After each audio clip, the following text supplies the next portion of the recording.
Have you ever sat next to someone on a plane and wondered who they really were? What secrets they carried? What stories lay hidden behind their quiet eyes? On October 15th, 1987, 247 passengers boarded Flight 426 at JFK International Airport, thinking they knew exactly where they were going. They had no idea that the woman in seat 23C, the one they barely noticed, the one who boarded with nothing but a small carry-on and an unreadable expression, would change everything. Because sometimes the most dangerous person on a flight isn't the one making threats. It's the one everyone ignores. If stories like this keep you on the edge of your seat, hit that subscribe button now. Around here, tension begins at 39,000 feet and only climbs higher. The October wind cut through JFK International Airport like a blade, carrying with it the scent of jet fuel and the promise of autumn rain. Gate 17 buzzed with the familiar chaos of international departure. Businessmen adjusting their ties, families corralling restless children, flight attendants wheeling their pristine luggage through the terminal with practiced efficiency. Captain Elise Warren stood at the gate's periphery, her eyes scanning the crowd with the methodical precision of someone trained to notice what others missed. At 34, she possessed the kind of understated presence that made people look past her. Average height, shoulder-length brown hair pulled back in a simple ponytail, wearing a navy blazer over dark jeans. Her only luggage was a worn leather carry-on bag that had seen more countries than most people would in a lifetime. To the hurried travelers around her, she was nobody special. Just another passenger waiting to board Flight 426 to London Heathrow. But Elise Warren was many things the other passengers weren't. She was a decorated Air Force pilot with over 2,000 flight hours in combat zones. She held security clearances that required congressional approval. And for the past 18 months, she had been officially dead. The gate agent's voice crackled over the intercom. "Ladies and gentlemen, we'll now begin boarding Flight 426 with service to London Heathrow. First-class passengers and our platinum frequent flyers, please approach the gate." Elise watched as the usual suspects made their way forward. The men in expensive suits, the woman dripping in jewelry, the tech executive she recognized from magazine covers. These were people accustomed to being noticed, to having doors opened for them, to occupying the front of every line. Perfect. Now boarding all passengers, came the second announcement. Elise moved with the general crowd, her boarding pass indicating seat 23C, middle of the aircraft, middle seat, middle of everything. Invisible. She handed her ticket to the flight attendant, a blonde woman named Sarah whose smile was as practiced as her lipstick. "Have a wonderful flight," Sarah said, barely making eye contact. "Thank you," Elise replied, her voice carrying just the faintest trace of Southern accent she'd never quite shaken from her Alabama childhood. As she walked down the jetway, Elise's trained ear picked up the sounds that mattered. The hum of the engines spinning up, the hydraulic whine of systems coming online, the distant chatter of ground crew. Flight 426 was a Boeing 747-400, one of the most reliable aircraft ever built. She knew its specifications by heart. Maximum range of 8,000 nautical miles, cruising speed of Mach 0.85, seating for up to 524 passengers in high-density configuration. Today, it carried 247 souls. The aircraft's interior was a study in 1980s luxury, burgundy and gold upholstery, overhead bins that still required actual strength to close, and a lingering scent of cigarette smoke from flights past, despite the recent smoking ban. Elise made her way through first class, where she caught snippets of conversation. "The merger should be finalized by Christmas," one businessman was saying into a phone the size of a brick. "I told Senator Richardson that the defense contract was practically guaranteed," another man replied, adjusting his gold cufflinks. In the third row, a woman with perfectly coiffed silver hair was complaining to the flight attendant about the champagne selection. "Surely you have something better than this domestic nonsense?" Elise filed away each face, each voice, each complaint. In her experience, the loudest passengers were often the ones with the most to hide. She found her seat between a nervous-looking college student clutching a worn copy of On the Road and a middle-aged accountant who had already spread his paperwork across both armrests. Neither looked up as she squeezed into the middle seat. "Excuse me," she said quietly, settling her bag under the seat in front of her. The accountant grunted and moved his elbow approximately 1 inch. The college student, his name tag read Jason, study abroad program, offered her a nervous smile. "First time flying to London?" Jason asked, clearly trying to calm his own nerves by making conversation. "No," Elise replied simply, then softened her tone. "You?" "Yeah, I'm doing a semester at Oxford. Pretty nervous, actually. I've never been on a plane this big." She glanced at him more carefully. 19, maybe 20 years old, with the kind of earnest face that suggested he'd never seen anything more dangerous than a campus protest. His hand was shaking slightly as he fumbled with his seatbelt. "The 747 is one of the safest aircraft ever built," she said, her voice taking on the calm authority she'd once used to steady rookie pilots before their first combat mission. "More than 1,500 have been built, and they've flown over 78 billion miles. You're statistically safer up here than you would be driving to the grocery store." Jason's shoulders relaxed slightly. "Thanks. That actually helps. Do you work in aviation?" Elise paused for the briefest moment. "I used to." The truth was more complicated than that. Captain Elise Warren had graduated at the top of her class from the Air Force Academy in Colorado Springs. She'd flown F-16 Fighting Falcons over the Persian Gulf, logging 147 combat missions during the Iran-Iraq War's spillover conflicts. She'd been selected for the most classified operations, the kind that didn't appear in official records, the kind that required operators who could make impossible decisions in seconds. 3 years ago, she'd been recruited for something even more classified, a joint CIA-Air Force program called Ghost Protocol. The mission: infiltrate international arms trafficking networks by posing as a civilian pilot for hire. For 18 months, she'd flown cargo planes filled with weapons across 3 continents, gathering intelligence on some of the world's most dangerous people. The operation had ended badly. Very badly. Officially, Captain Elise Warren had died in a plane crash over the Aegean Sea. The funeral had been closed casket. Her parents in Birmingham had been told their daughter was a hero who had died serving her country, but the details were classified. Her younger sister had cried for 3 days straight. Unofficially, Elise had spent the last 6 months in a safe house in rural Virginia, being debriefed by people whose names she wasn't allowed to know, learning to live as someone else entirely. Today was supposed to be her first day of real freedom. But as Flight 426 pushed back from the gate and began its taxi toward the runway, Elise's trained instinct were telling her that something was wrong.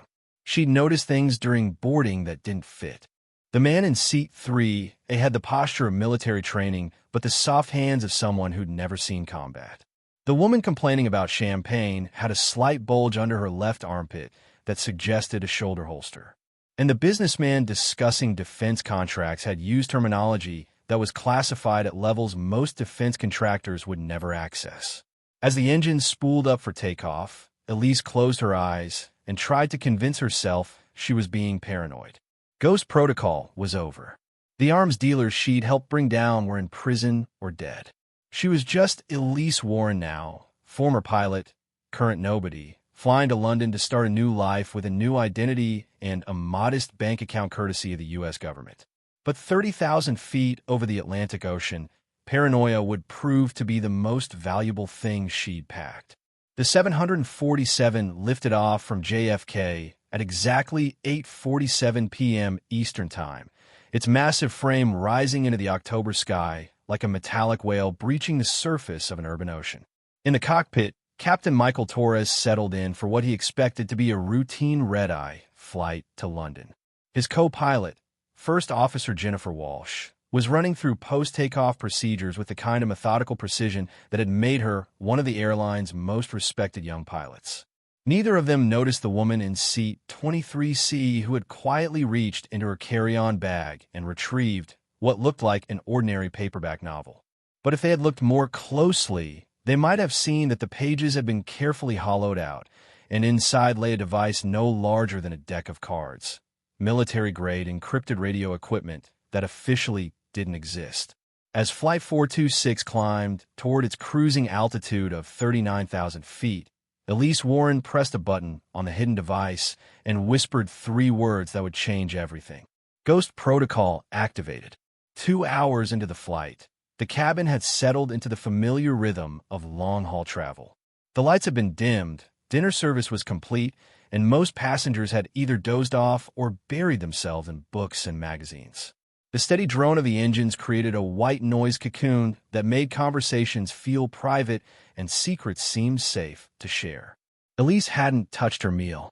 Instead, she'd spent the past 90 minutes conducting what she called a soft reconnaissance, observing passenger behavior, listening to conversations, and building a mental map of who was who and where they sat. The picture that emerged made her increasingly uneasy. In seat 3A, the man with military posture, who'd introduced himself to the flight attendant as Robert Chun, import-export, had spent the entire flight reading technical manuals and making notes in what appeared to be Mandarin. But Elise's linguistics training told her the characters were wrong, subtly off in ways that suggested someone had learned written Chinese but never lived it. The woman with the concealed weapon, traveling as Margaret Thornton, had ordered 3 scotches and complained loudly about each one, but Elise noticed she'd barely touched them. The performance of an unhappy passenger while staying completely alert. Most concerning was the businessman from first class who'd been discussing defense contracts. He'd made 4 phone calls during the permitted calling window, each time speaking in what sounded like casual conversation about golf games and dinner reservations. But Elise recognized the pattern. It was a simple code system, the kind used for covert communications when you assumed the line might be monitored. She activated the device hidden in her book and whispered a brief status report. 3 possibles identified. Need priority intel on passenger manifest. The response came back in her earpiece, barely audible above the engine noise. Negative ghost. You are not operational.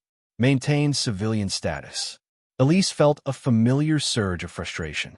The CIA had spent 18 months training her to notice patterns and trust her instincts, then expected her to turn that training off like a light switch. Control. This is not paranoia, she whispered. I have legitimate security concerns. Ghost, you are experiencing post-operational stress. Maintain civilian status. This is an order. She was about to respond when Jason, the college student beside her, shifted in his sleep and mumbled something that made her blood run cold. The London package. Tell Damascus we're on schedule. Still breathing steady? If this twist caught you off guard, drop a like right now, because it's only getting darker from here. Elise's head snapped toward him. Jason's eyes were still closed, his breathing steady, but his lips were moving slightly. She'd seen this before in deep cover operatives, trained responses that emerged during certain sleep phases, the subconscious mind rehearsing mission parameters. She studied his face more carefully in the dim cabin light. The nervous college student persona was perfect, too perfect. The shaky hands, the earnest questions about aviation safety, even the worn copy of Kerouac. But now she noticed other details.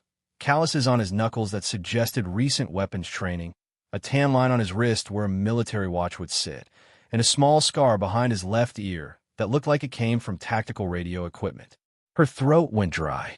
If Jason was an operative, and if the 3 possibles in first class were connected to him, then Flight 426 wasn't just a routine commercial flight.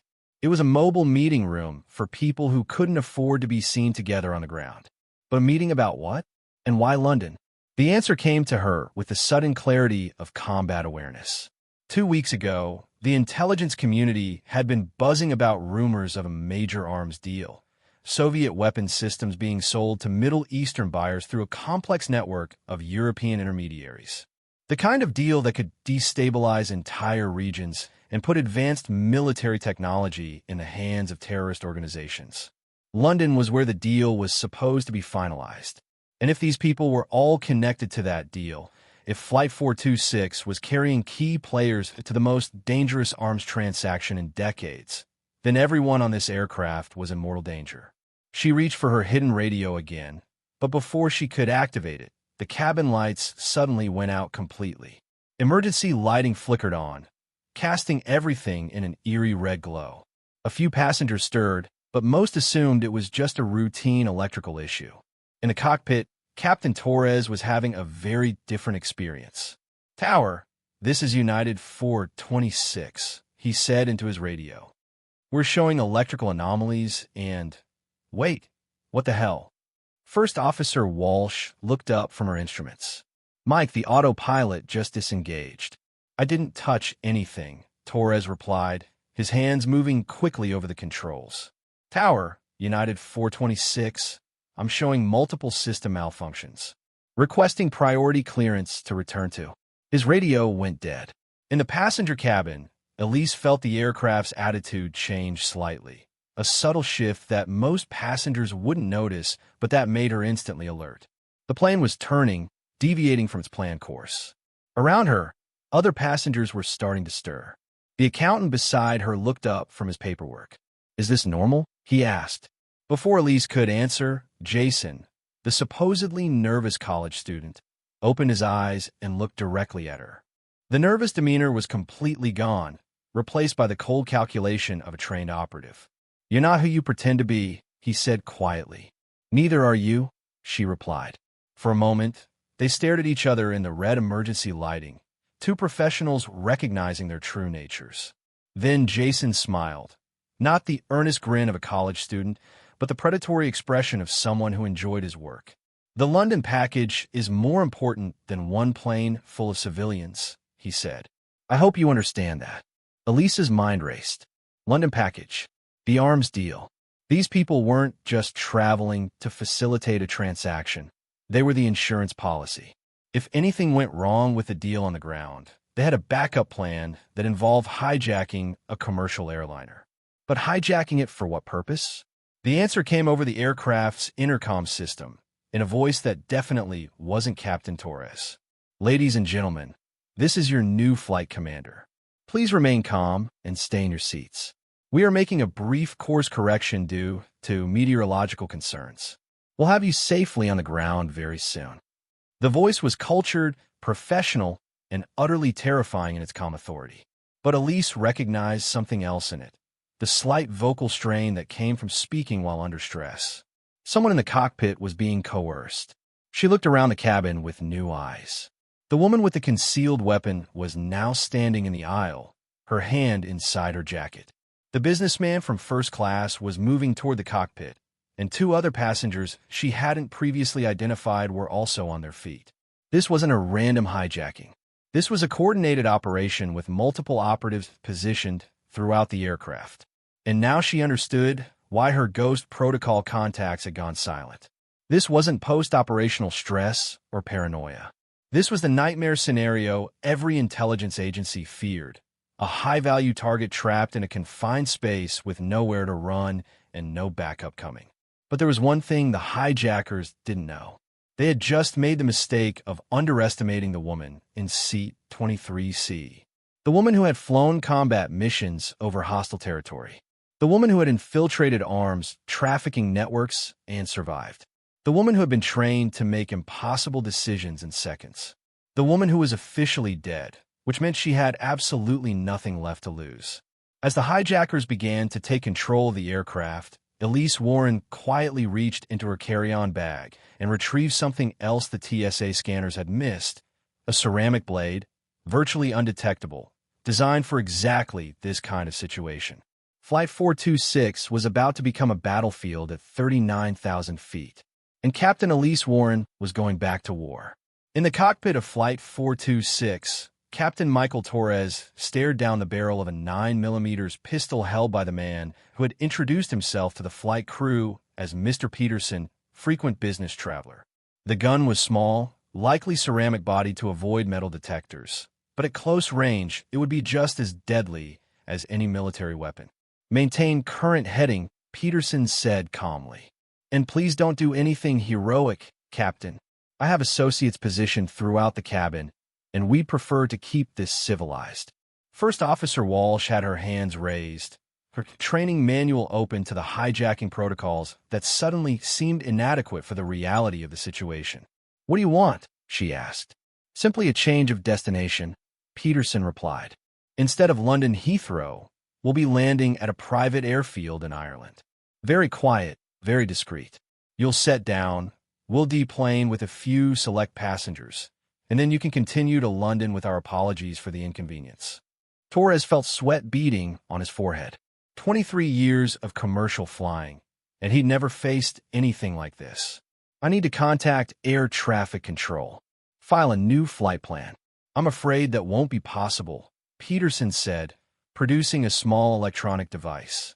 Radio jammers are so convenient these days. But don't worry, we'll be in contact with the appropriate authorities when the time comes.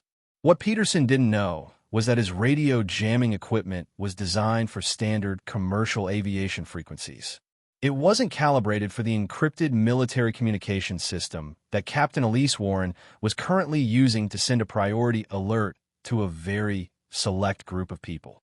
In the passenger cabin, Elise had moved to the lavatory at the rear of the aircraft, ostensibly to use the facilities, but actually to establish a secure communication link. The device hidden in her book was now connected to an external antenna she'd quietly attached to the lavatory's window, a nearly invisible wire that would give her encrypted radio access to military satellites. "Control, this is Ghost Actual," she whispered into the tiny microphone. "I have a code red situation. Commercial Flight 426 has been hijacked by at least 5 operatives. They appear to be connected to the London arms deal."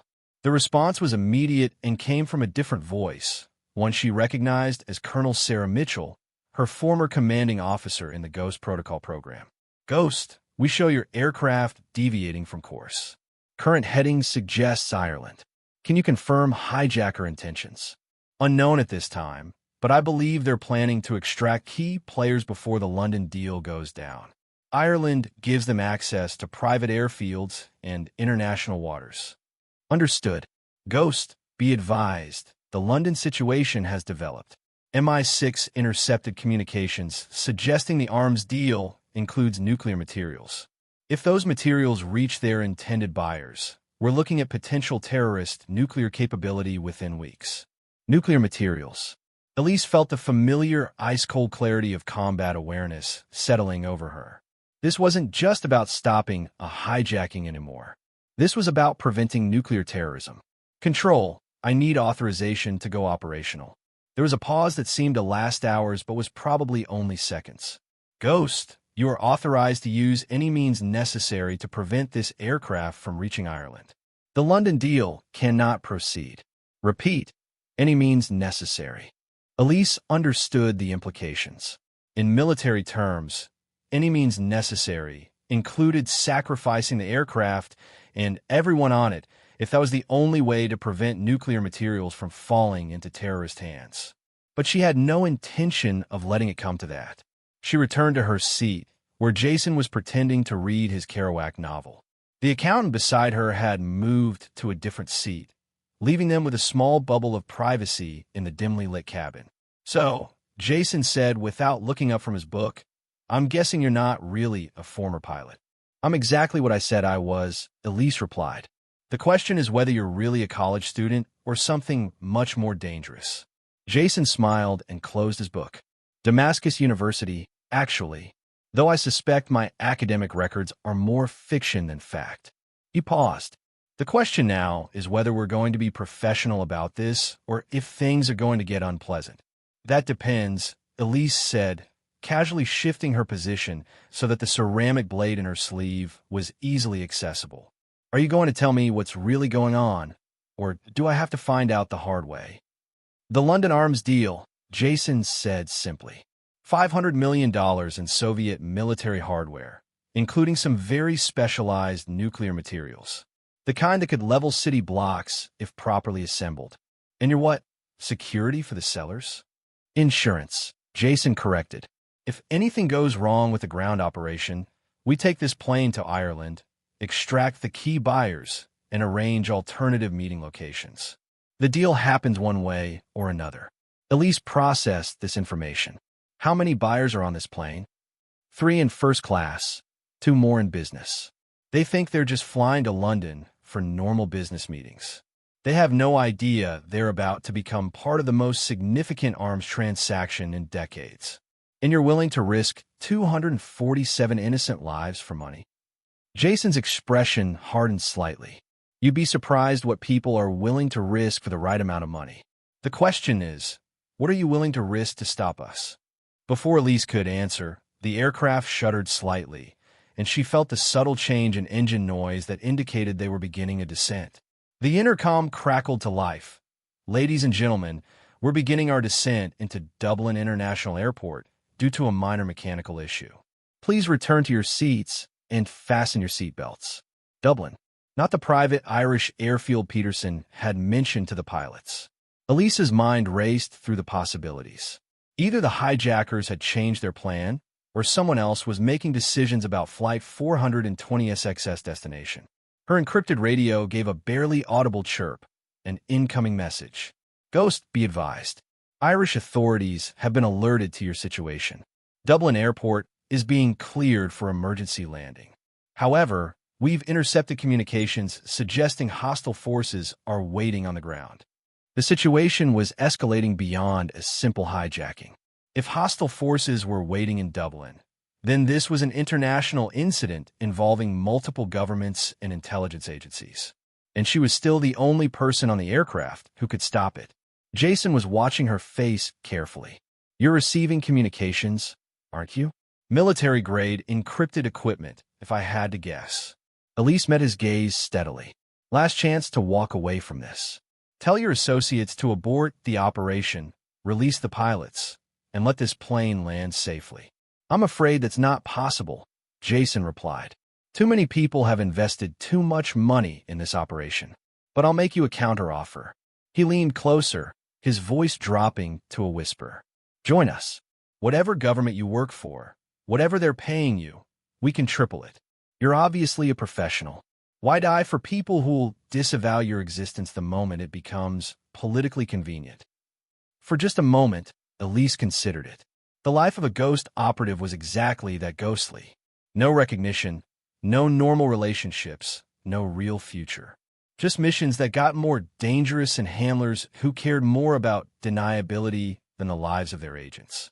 But then she thought about the nuclear materials, about what would happen if they fell into the wrong hands, about the cities that could be destroyed, the families that could be obliterated in nuclear fire. Thanks, she said, but I already have a job. The ceramic blade was in her hand and at Jason's throat before he could react. Years of combat training had taught her to move faster than thought, to strike before her target's nervous system could process the threat. Here's what's going to happen, she whispered. You're going to signal your associates to stand down.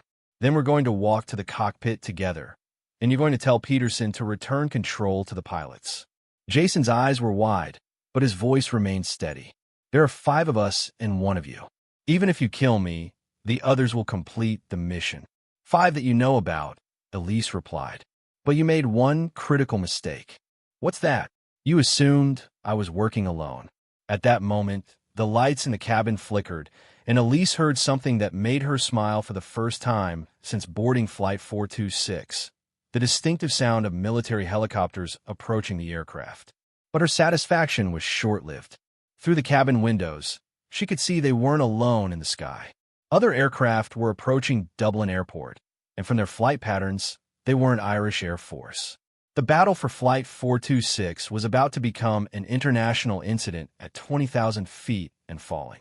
The approach to Dublin International Airport should have been routine, a gentle descent through scattered clouds with the lights of Ireland's capital city spreading out below like a constellation fallen to Earth.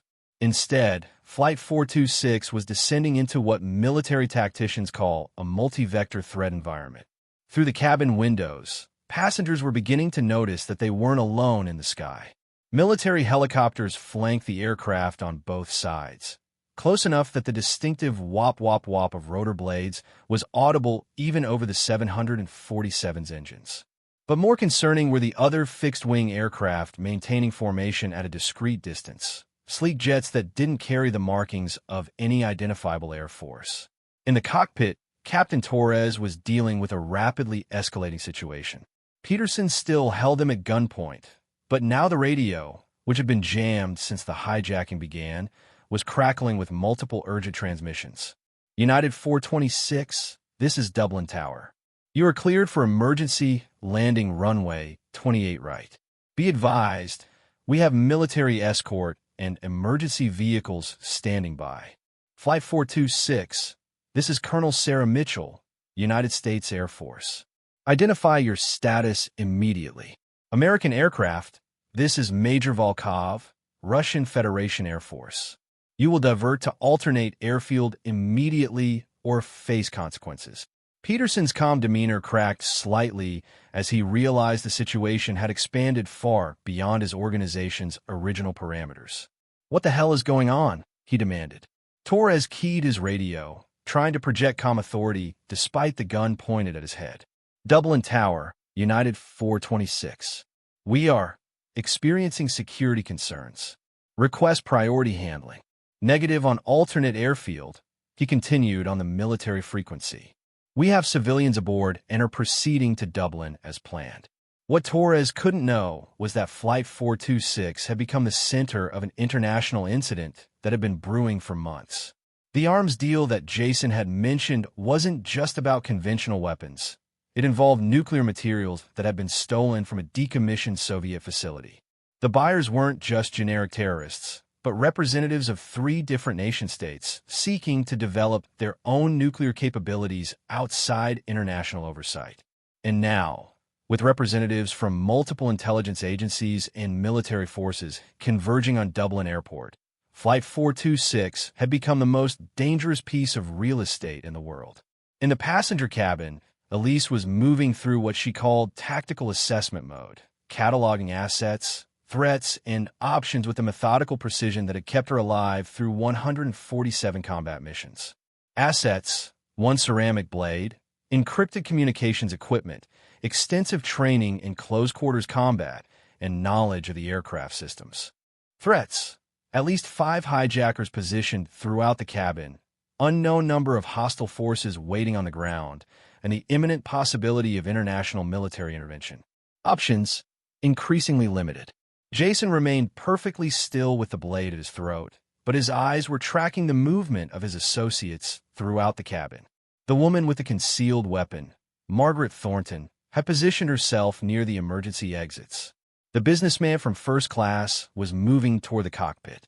2 other operatives Elise hadn't previously identified were standing in the aisles, ostensibly helping nervous passengers, but actually establishing fields of fire that would cover the entire cabin. "Your government friends are about to turn this into a war zone," Jason whispered. "Is that really what you want?" Elise's encrypted radio chirped with an incoming message. "Ghost, we're reading multiple hostile aircraft in your vicinity. Irish authorities are reporting armed personnel approaching the airport. Recommend you prepare for extraction." Extraction, military terminology for getting valuable personnel out of a combat zone, usually by force, which meant Colonel Mitchell was planning to board the aircraft the moment it landed, regardless of civilian casualties. "Negative, control," she whispered in her microphone. "Too many civilians. I can handle this internally. Ghost, you have your orders. The nuclear materials cannot reach their intended destination, if that means sacrificing the aircraft." "Understand my orders," Elise interrupted. "Give me 10 minutes." She looked around the cabin, seeing it now as a 3-dimensional battlefield. The passengers were mostly unaware of the true situation. They thought they were dealing with a routine emergency landing, not a potential nuclear terrorism incident. But that would change rapidly once they were on the ground and international military forces began their extraction operations. Unless she could end this before they landed. "Jason," she said quietly, "I need you to listen very carefully. In about 7 minutes, this aircraft is going to be on the ground in Dublin. When that happens, my people are going to board this plane by force. They have authorization to use any means necessary to prevent nuclear materials from falling into terrorist hands." Jason's eyes widened slightly. "They'd risk civilian casualties?" 247 civilian casualties versus potential nuclear terrorism? It's not even a close call for them. She paused. "But it is for me. So what are you proposing? Call off your people. Let the pilots land safely. When we're on the ground, you and your associates walk off the plane with your hands visible and surrender to Irish authorities." The buyers you're trying to protect get arrested, the nuclear materials stay out of terrorist hands, and nobody dies. And if I refuse? Elise's voice took on the cold authority she'd once used to coordinate airstrikes. Then I kill you right now, fight my way to the cockpit, and take control of this aircraft. Some of the passengers might get hurt in the crossfire, but a lot fewer than will die when multiple military forces start shooting at each other in a confined space. Jason was quiet for a long moment, processing his options. Around them, the cabin was filled with the nervous energy of passengers who knew something was wrong but didn't understand what. Children were asking their parents why there were helicopters outside the windows. Flight attendants were trying to maintain calm while clearly being terrified themselves. "There's something you don't understand," Jason finally said. "This isn't just about money anymore. The people we work for, if this operation fails, if the nuclear materials don't reach their destination, they'll find other ways to get what they need. Ways that involve a lot more civilian casualties than anything that happens on this plane." "That's not my problem," Elise replied. "It should be, because one of the buyers on this plane is planning to detonate a nuclear device in downtown London tomorrow morning if this deal doesn't go through. Not to cause maximum casualties, just to demonstrate capability and drive up the price for future transactions." The words hit Elise like a physical blow. A demonstration nuclear detonation in London. Even a small device would kill thousands and irradiate the city center for decades. "You're lying," she said. "See 4B. Dr. Ahmad Hassan. He's carrying detailed maps of the London financial district and a GPS device programmed with coordinates for St. Paul's Cathedral. The device is already in place. A small nuclear explosive, probably no more than 5 kilotons, but enough to level everything within a quarter-mile radius." Elise's mind raced. If Jason was telling the truth, then stopping the hijacking might trigger exactly the kind of nuclear terrorism they were trying to prevent. But if he was lying, then she was allowing nuclear materials to fall into terrorist hands. Either way, thousands of people could die. Her encrypted radio crackled. "Ghost, Dublin Tower reports aircraft on final approach. Ground forces are in position. You have 3 minutes to secure the situation. 3 minutes to make a decision that could determine whether nuclear weapons fell into terrorist hands or whether a nuclear device detonated in downtown London. 3 minutes to choose between two different kinds of catastrophe." As Flight 426 continued its descent toward Dublin Airport, Captain Elise Warren realized that all her training, all her experience, all her expertise in making impossible decisions had led to this moment. And for the first time in her military career, she wasn't sure she could make the right choice. The landing gear deployed with a hydraulic wind that vibrated through the aircraft's frame. Through the windows, the lights of Dublin Airport were growing larger, along with the emergency vehicles and military personnel that were waiting for them. Time was running out, and the wrong decision would haunt her forever. Dublin Airport's runway 28 right stretched out below Flight 426 like a river of lights cutting through the Irish darkness. Emergency vehicles lined both sides of the runway. Fire trucks, ambulances, and what appeared to be military vehicles that definitely weren't part of standard airport emergency protocols. In the cockpit, Captain Torres was executing what should have been a routine landing under circumstances that were anything but routine. Peterson still held him at gunpoint, but the hijacker's attention was increasingly divided between controlling the pilots and trying to coordinate with his associates via hand signals and brief radio transmissions. "Dublin Tower, United 426 on final approach," Torres reported, his voice steady despite the weapon pointed at his head. "United 426, you're clear to land. Be advised, remain on runway after touchdown. Do not proceed to gate." First Officer Walsh caught Torres' eye and nodded almost imperceptibly toward the radio controls. 23 years of flying together had given them an almost telepathic communication system. She was asking if he wanted her to try to overpower Peterson when they touched down. Torres gave the slightest shake of his head. Too risky with a gun involved. But what neither pilot knew was that their passenger in seat 23C was about to make that decision for them. In the cabin, Elise had reached what military strategists call decision point. the moment when all analysis stops and action begins. Jason's revelation about the nuclear device in London had changed the tactical equation completely. If he was telling the truth, then preventing this hijacking could trigger a nuclear detonation that would kill thousands. If he was lying, then allowing the hijacking to succeed would put nuclear materials in terrorist hands. But there was a third option that Jason hadn't considered. Dr. Hassan in seat 4B, she whispered to Jason, the blade still at his throat. If he really has a nuclear trigger device, then he's the primary target, not you or your associates. What are you suggesting? I'm suggesting that you're about to witness what the Air Force calls surgical intervention. Before Jason could respond, Elise moved with the lightning precision of someone trained in close-quarters combat. The ceramic blade sliced cleanly through the zip-tie restraints on Jason's wrists, restraints he'd put on himself to maintain his cover as a nervous college student. But instead of freeing him, she immediately secured the restraints around his ankles, effectively immobilizing him. What the hell? Stay quiet, she commanded, and you might live through this.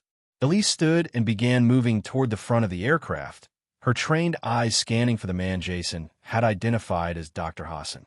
Seat 4B was occupied by a middle-aged man in an expensive suit who was nervously checking his watch and occasionally glancing at what appeared to be a smartphone, but was probably the GPS device Jason had mentioned. The challenge was reaching him without alerting the other hijackers. Margaret Thornton, the woman with the concealed weapon, was positioned near the emergency exits, her hand still inside her jacket.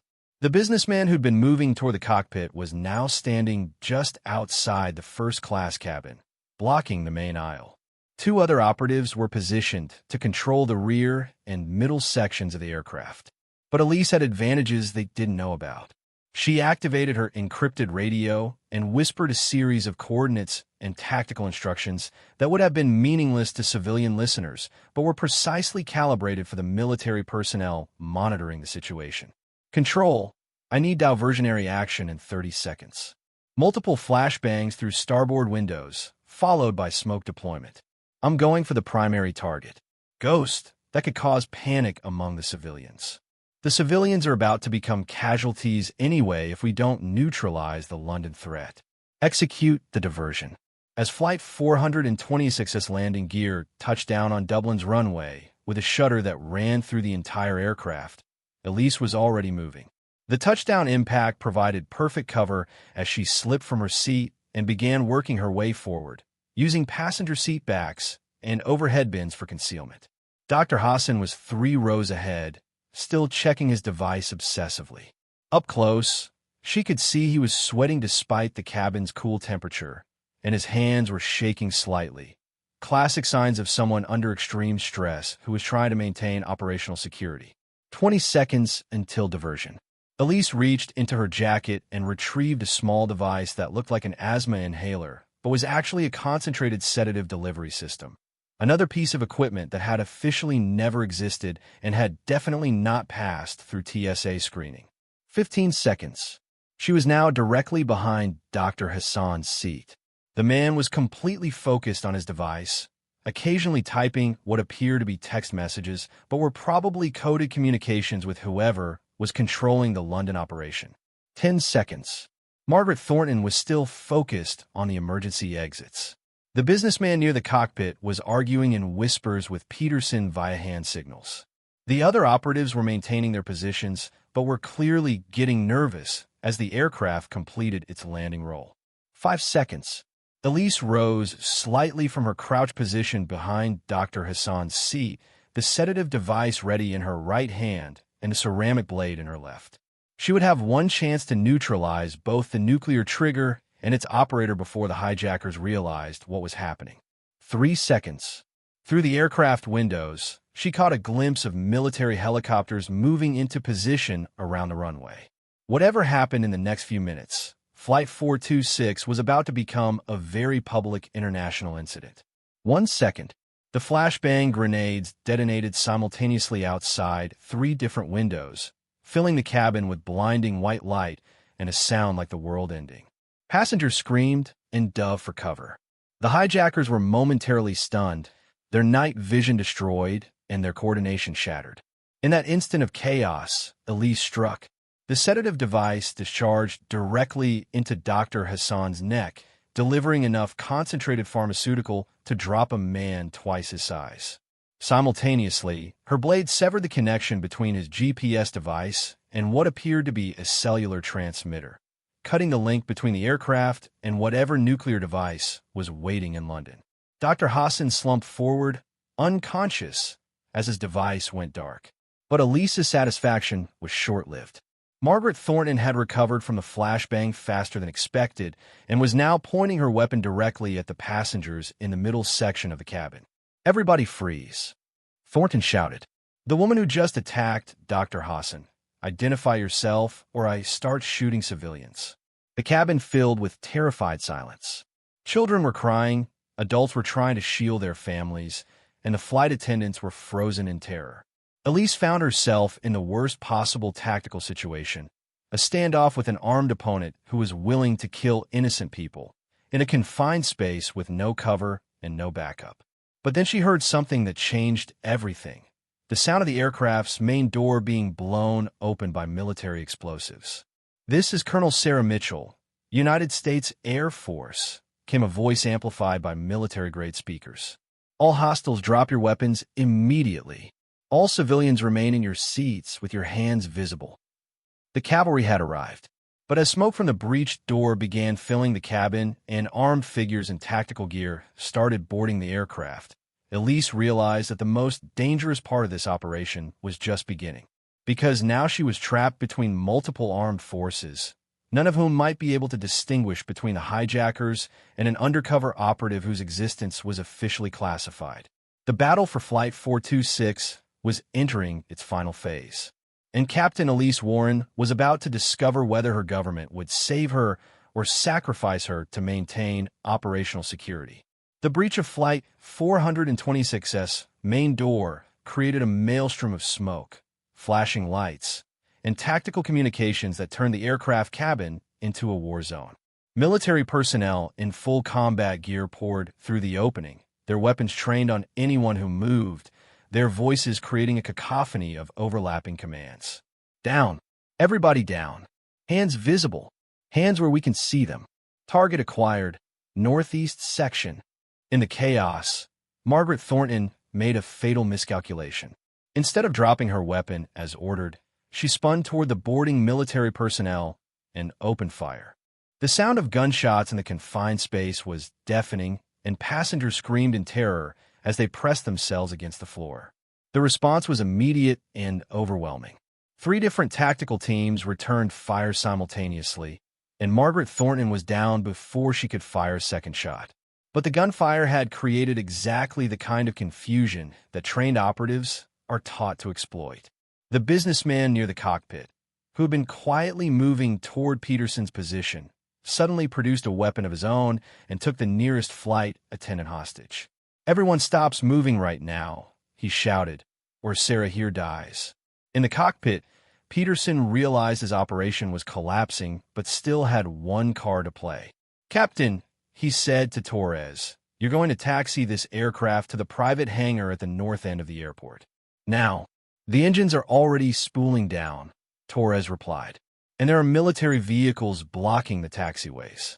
"Then you better find a way around them," Peterson snarled, pressing the gun harder against Torres' head. But what Peterson didn't know was that Captain Elise Warren had spent the past 3 minutes of chaos working her way toward the cockpit through a combination of military training and intimate knowledge of 747 interior layouts. She was now crouched directly outside the cockpit door, listening to the conversation inside and calculating her options. The ceramic blade was still in her hand, but in these close quarters, with multiple innocent people at risk, she needed something more precise than a knife fight. She activated her encrypted radio one more time. "Control, I'm in position to neutralize the primary cockpit threat, but I need immediate extraction after target neutralization. Ghost, be advised. The situation has become politically complicated. Irish authorities are demanding full disclosure of all intelligence activities on their soil. We may not be able to provide extraction without compromising operational security." The message was clear. She was being abandoned. Again, but that was a problem for later. Right now, 3 people in the cockpit were in immediate danger, and she was the only person in position to save them. Elise took a deep breath and accessed the combat mindset that had carried her through 147 missions over hostile territory. Time slowed. Sounds became crisp and distinct. Her awareness expanded to encompass every detail of her environment. The cockpit door was closed but not locked. Peterson had been too focused on controlling the pilots to engage the security systems. Torres was in the left seat, Walsh in the right seat, both with their hands on the controls as ordered. Peterson was standing behind and slightly to the left of Torres, gun pointed at the captain's head, his attention divided between watching the pilots and listening to the chaos in the passenger cabin. The angle was perfect. Elise exploded through the cockpit door with the speed and precision of a surgical strike. The ceramic blade found Peterson's wrist before he could react, severing tendons and forcing him to drop his weapon. Her left hand simultaneously grabbed his throat and slammed him against the cockpit bulkhead with enough force to stun, but not kill. "Pilots, this is Captain Elise Warren, United States Air Force," she said, her voice cutting through Peterson's groans of pain. "I'm taking control of this aircraft." Torres and Walsh stared at her in shock. "You're a passenger," Walsh said. "I'm a lot of things," Elise replied, securing Peterson's weapon and checking his pulse to ensure he was unconscious but alive. "Right now, I need you to shut down all engines and prepare for military boarding of the cockpit. The other hijackers," Torres began, "are being neutralized by my colleagues," Elise finished. "Your part in this is over, Captain. You've done excellent work under impossible circumstances." Through the cockpit windows, she could see the full scope of the military operation that had surrounded Flight 426. Irish Air Force helicopters provided outer security, while American Special Operations teams had taken control of the immediate area around the aircraft. In the distance, she could see what appeared to be Russian military vehicles, but they were being held at a perimeter by Irish forces. Her encrypted radio crackled. "Ghost, cockpit secured?" "Affirmative. Primary threat neutralized, pilot safe." "Understood. Be advised, we're getting reports of the London device being located and disarmed." Dr. Hassan's communications device provided the coordinates to local authorities. Relief flooded through Elise. The nuclear threat had been neutralized. But then the radio continued. "However, we have a new problem. The Russian forces outside the airport are demanding the return of what they claim are stolen nuclear materials. They're threatening military intervention if their demands aren't met." Through the cockpit windscreen, Elise could see Russian personnel setting up what appeared to be heavy weapons positions. The situation was escalating from a hijacking incident to an international military confrontation. "Control, what are my orders?" There was a pause that seemed to last forever. "Ghost, you are to surrender yourself to Irish authorities and await further instructions. Your operational status has been suspended pending review." Suspended. Military euphemism for, "we're throwing you under the bus to avoid an international incident." But Elise had heard those words before. 18 months ago, when Ghost Protocol was terminated. 6 months ago, when she was officially declared dead. Now, apparently, she was about to be officially abandoned again. Understood, Control. She turned off the encrypted radio and looked at Torres and Walsh, who were watching her with a mixture of confusion and concern. "Captain," Torres said, "what's really going on here?" Elise was quiet for a moment, considering how much truth she could share. Then she decided that after everything these pilots had been through, they deserved honesty. 18 months ago, I was recruited for a classified operation to infiltrate international arms trafficking networks. The mission went bad, and I was officially declared dead to protect operational security. What happened on this flight tonight? Some of the people I helped put in prison apparently had friends who wanted revenge. And the nuclear materials? Walsh asked. Real. Very real. But now secured, thanks to your professionalism in getting us safely on the ground. Torres was studying her face carefully. You're really military? Air Force Academy, class of 75. 147 combat missions, mostly classified. She paused, and apparently about to be disavowed by my own government for the 3rd time in 2 years.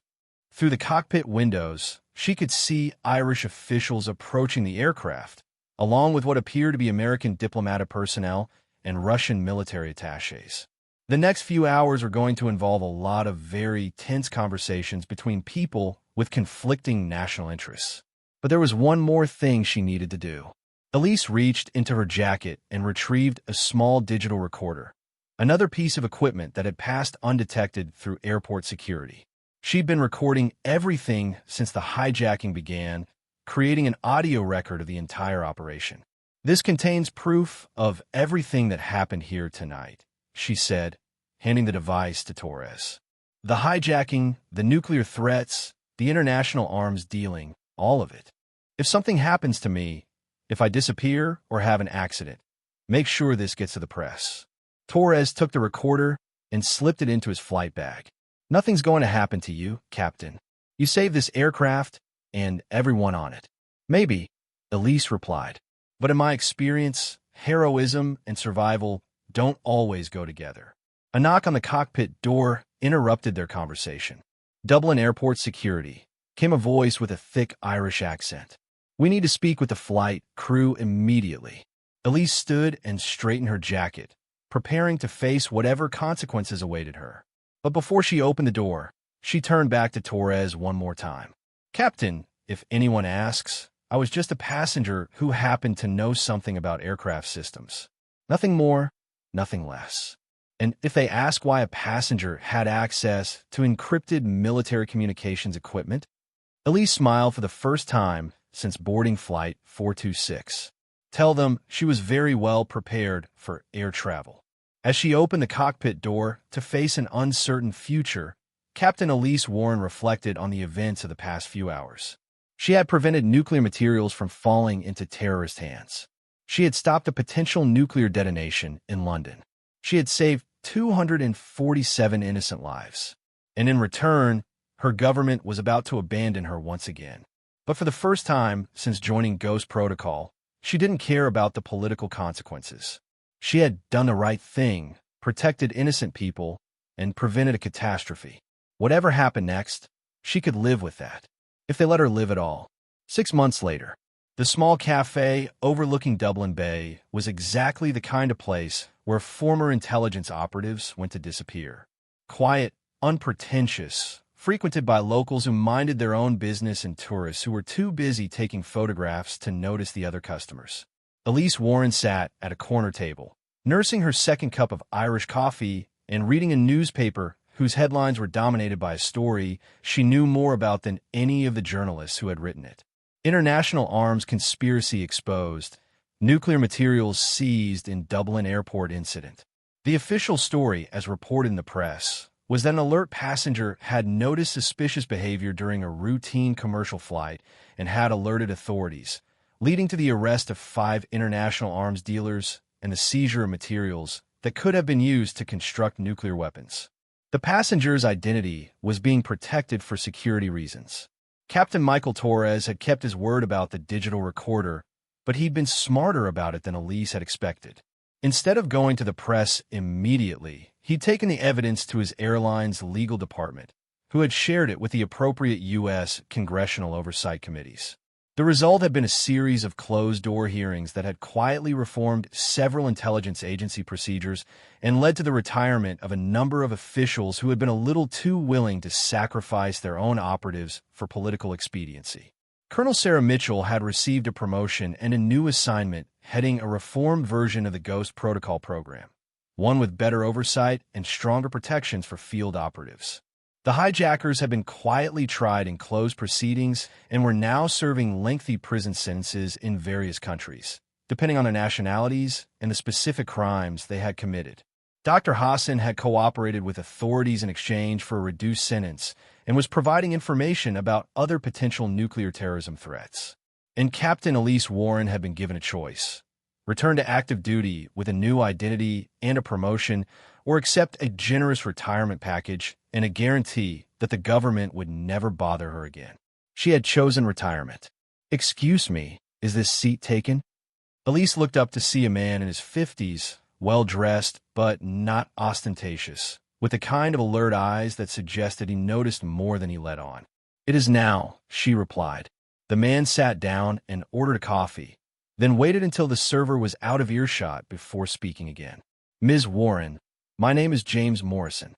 I represent a private security consulting firm that specializes in complex international situations.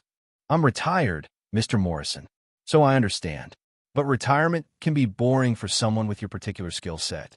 And lucrative consulting work can be both personally fulfilling and financially rewarding." Elise studied his face, noting the small details that marked him as former military. The posture, the way his eyes continuously scanned the environment, the slight bulge under his left armpit that suggested a shoulder holster. "What kind of consulting work?" "The kind that involves protecting innocent people from very dangerous situations. Corporate security, executive protection, occasionally helping governments deal with problems they can't officially acknowledge." "Sounds like I'd still be working for governments, just with less job security and fewer benefits." Morrison smiled. "Actually, you'd be working for people who value competence over political convenience. And the benefits package is quite good." He slid a business card across the table. It was simple, elegant, and contained only a phone number. "Think about it," he said. "The world is full of people who need protection from threats their governments can't or won't address. You've proven you're willing to risk everything to protect innocent lives. Why not get paid well for doing it?" He stood to leave, then paused. "Oh, and Ms. Warren? The work would be entirely voluntary. No one would ever order you to sacrifice civilians for political objectives.